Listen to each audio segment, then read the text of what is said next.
I thought he was cheating, but it turned out he was hiding something else.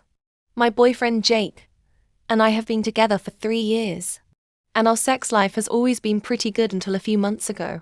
Suddenly he seemed distant. He started coming to bed later, avoiding intimacy, and making excuses like he was too tired or stressed. I couldn't help but wonder if something or someone else was taking his attention.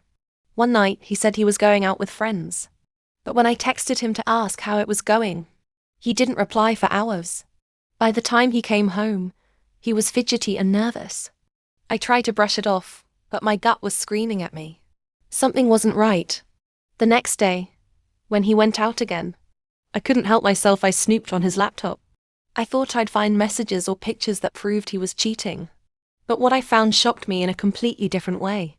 It was a folder hidden in his files, and inside were videos. Not of him with another woman, but of him, alone. At first, I didn't understand what I was looking at. He'd recorded himself, experimenting.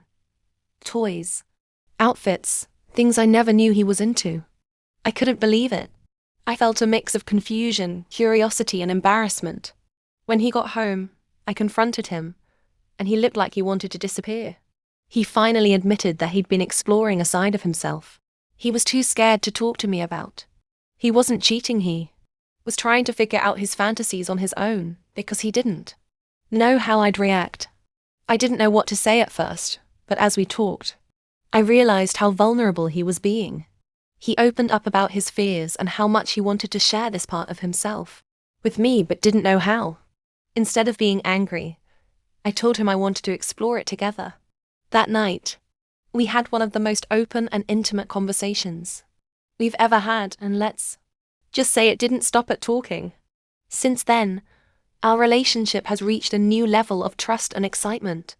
So, yeah, I thought he was cheating, but he was just scared to show me a different side of himself. And honestly, I'm glad he finally did.